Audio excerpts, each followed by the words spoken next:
এইটো আজি আসলতে আমাৰ অসমীয়া জাতিৰ বাবে এটা উল্লেখযোগ্য দিন। আজি ভাষাৰজা হেমচন্দ্ৰ বৰুৱাদেৱৰ আজি ৯১তম জন্মদিৱস। আৰু আমি আমাৰ এই প্ৰপিতামহ ভাষাৰজা হেমচন্দ্ৰ বৰুৱাদেৱৰ চতুৰ্থ প্ৰজন্ম আমি। গতিকে আজি আমি এই চতুৰ্থ প্ৰজন্মই আজি ডিব্ৰুগড় বিশ্ববিদ্যালয়ৰ চৌহদত আৰু ডিব্ৰুগড় বিশ্ববিদ্যালয়ৰ যিটো সহায় সহযোগত ইয়াত হেমচন্দ্ৰ বৰুৱাৰ এটা পূৰ্ণ অৱয়ৰ ব্ৰঞ্জৰ মূৰ্তি আজি স্থাপন কৰা হৈছে। আৰু এই মূৰ্তি উন্মোচন কৰিব আমাৰ অতি শ্ৰদ্ধাৰ সাহিত্যিক ডক্টৰ নগেন শইকীয়াদেৱে। আজি অনুষ্ঠানটো 10:30-11 বজাত আমি অনুষ্ঠানটো সম্পূৰ্ণ কৰিম। আৰু এই মূৰ্তিজনা স্থাপন কৰি আমি এটা তৃপ্তি অনুভৱ কৰিছোঁ যে এই ভাষাৰ ওজাগৰাকীক আজি তেওঁৰ এই জন্মদিৱসৰ দিনা আমি এনেকৈ তেওঁৰ প্ৰতিমূৰ্তিজনা স্থাপন কৰি তেওঁৰ প্ৰতি আমি শ্ৰদ্ধাঞ্জলি দিব পাৰিছোঁ। এইটো আমাৰ বাবে এটা সৌভাগ্যৰ দিন। মনৰ ভাৱ ভাল লাগিছে। আজি ডিব্ৰুগড় ইউনিভাৰ্চিটিত এনেকৈ আজু ককাৰ প্ৰতিমূৰ্তি স্থাপন কৰা আমি সকলোৱে একেলগে সমবেত হৈ আজি তেখেতক স্মৰণ কৰিবলৈ আহিছোঁ। দিনটো অতিকে পবিত্ৰ দিন। আন্তৰ্জাতিক মানৱ অধিকাৰ দিৱস, অসম আন্দোলনৰ শ্বহীদ দিৱস আৰু অসমীয়া জাতিৰ মেৰুদণ্ড পোন কৰি থৈ যোৱা হেমচন্দ্ৰ বৰুৱাদেৱৰ জন্ম দিৱস।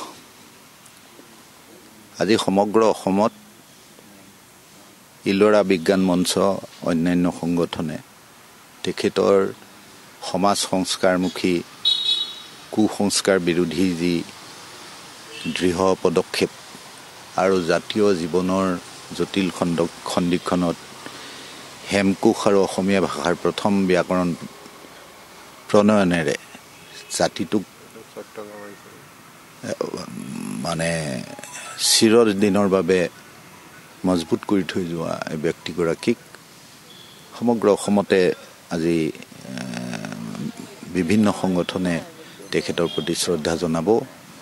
গুৱাহাটী বিশ্ববিদ্যালয়, গোলাঘাট চহৰ, শিৱসাগৰ আদিকে ধৰি বিভিন্ন স্থানত বিজ্ঞান মনস্কতা দিৱস হিচাপে ইলোৰা বিজ্ঞান মঞ্চই পালন কৰিব। বহু স্থানত তেখেতৰ জন্ম দিৱস হিচাপে পালন কৰিব। মই ভাবোঁ এয়া জাতীয় জীৱনৰ বাবে অতিকে প্ৰয়োজনীয় আৰু অতিকে মহত্বপূৰ্ণ এক কাৰ্যসূচী। আৰু ভাল লাগিছে কি ডিব্ৰুগড় অসমীয়া প্ৰতিদিনৰ ডিব্ৰুগড় সংস্কৰণৰ 25 বছৰৰ এই বৰ্ণিল মানে সোণোৱালী খনটোত ডিব্ৰুগড় বিশ্ববিদ্যালয় চৌহদত আমি এক প্ৰতিমূৰ্তি নিৰ্মাণ কৰিবলৈ সক্ষম হ'লোঁ। আমাৰ অধ্যক্ষৰ ইচ্ছা অনুসৰি তেখেতৰ সম্পূৰ্ণ ব্যয়েৰে প্ৰায় 30 লাখ টকাৰে মূৰ্তি বনোৱা হৈছে আৰু বাকীখিনিতো প্ৰায় 20 লাখ টকা খৰচ হ'ব। এয়াও এক ডাঙৰ কাম। আৰু ডিব্ৰুগড় বিশ্ববিদ্যালয়লৈ যে 3দিনীয়া কাৰ্যসূচীৰে আহিছিলোঁ